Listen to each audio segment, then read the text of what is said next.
kelompok C yang beranggotakan 3 orang. Saya sendiri Lailatul Rahmah. Saya Nares Malidiata. Saya Samsuryani. Di sini kami akan membuat video tentang edukasi konseling pada bayi dan balita yang kelebihan gizi, yang didoseni oleh Ibu Suci Eka Putri, SGZ MGZ. Dan ini video edukasinya, ditonton ya guys. Selamat siang Ibu. Ibu. Dengan Ibu siapa? Ibu Naila. Anaknya siapa namanya Bu? Naresma. Jadi tujuan konseling itu kenapa Bu? Kemarin itu pas saya bercandu, anak saya bilangnya kelebihan gizi.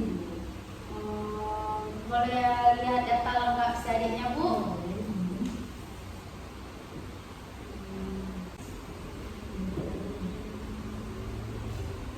Jadi menurut data yang saya lihat Ibu, si adik memiliki berat badan yang lebih kesehariannya adik ini ngapain Bu? Misalnya kayak ada jadwal mainnya gitu apa enggak gitu?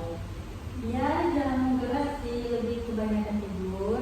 Terus itu makan itu 5 sampai 6 kali sehari, belum lagi selingannya.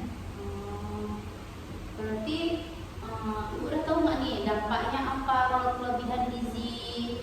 Belum tahu. Cara cegahnya gimana? Ibu udah tahu? Belum. Kalau sehari-hari dia suka minum kayak atau konsumsi yang manis nggak Bu? Suka banget ya ini mah.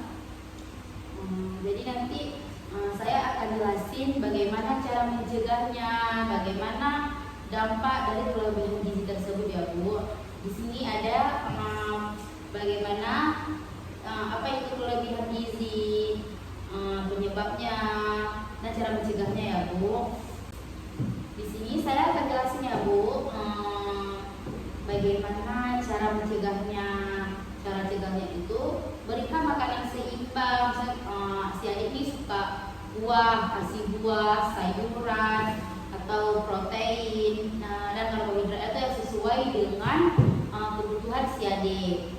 Habis itu juga nanti kontrol, biasanya si adik ini makan dengan sehari misalnya tadi bilang sampai 4-6 kali, berarti harus dikurangin 3 atau 2 dengan porsi si adik.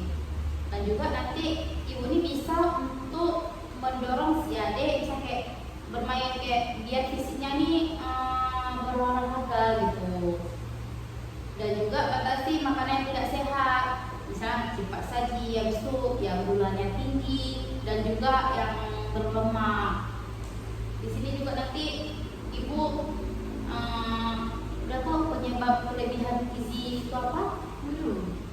Penyebab kelebihan gizi itu nanti penyebabnya bisa disebabkan karena banyak konsumsi makanan yang berlebih. Kayak saya dirikan dia makan sehari aja sudah 6 kali sampai 4. Belum lagi dengan selingan, habis itu kurangnya aktivitas fisik. Saya ini kan seharian dia suka tidur, terus susah bergerak fisiknya kan. Habis itu mungkin juga ada pola dari genetik. Jadi mungkin genetik itu turun-menurun dari keturunan dia. Ada juga mungkin pola makan sehari ini tidak seimbang, makanya bisa menyebabkan kelebihan gizi. Jadi Ibu di sini penyebab kelebihan gizi si adik itu karena mungkin si adik ini banyak mengonsumsi makanan berlebih, dan juga mungkin bisa kurangnya aktivitas fisik yang seperti Ibu bilang tadi. Habis itu pola makan tidak seimbang pada si adik. Mungkin makanan ini tidak yang untuk si adik sih mungkin untuk orang dewasa, tapi si adik ini mengonsumsi, itu bisa juga terjadi kelebihan gizi. Dan cara mencegahnya itu Ibu, nanti Ibu bisa memberikan makanan seimbang. Misalnya si adik ini suka buah, sayuran, Semuanya makan Bu. Berarti nanti Ibu bisa berikan si adik ini buah potong, sayuran, protein dan karbohidrat. Dan juga nanti Ibu bisa kontrol porsi makanan yang biasanya si adik banyak makan, nanti Ibu harus kurangi makanan si adik dengan porsi kebutuhan si adik tersebut. Dan juga nanti Ibu ini bisa mengajak si adik ini bermain, berjalan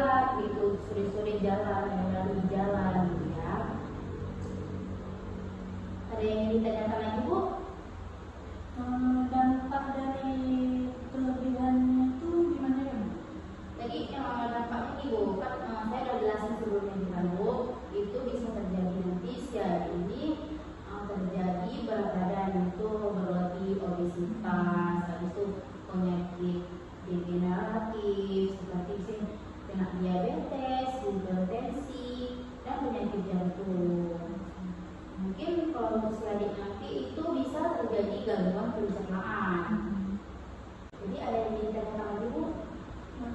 Gimana sih Bu tipsnya nih ya agar anak saya bisa kembali normal berat badannya kayak anak usia Saatnya fix Bu, ini tipsnya untuk orang tua, untuk ibu dan anak.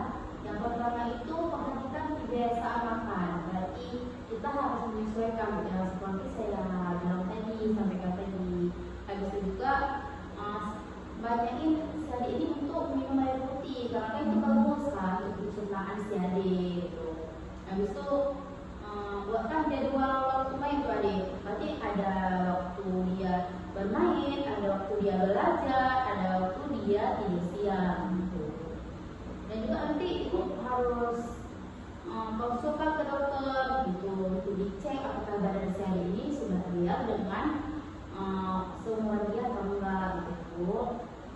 Dan juga nanti berikan ASI atau susu sesuai kebutuhan. Tapi itu kalau untuk bayi ya Bu. Berarti kalau untuk bayi ini kita harus memberikan susu, misalnya mungkin dia nggak minum susu nih, emang full ASI gitu kan. Berarti kita harus kasih ASI jika bayi ini mengonsumsi ASI atau susu formula. Pastikan jumlahnya itu sesuai dengan rekomendasi dokter, hindari pemberian susu formula apabila jika bayi sudah mulai makan yang ASI gitu ya Bu.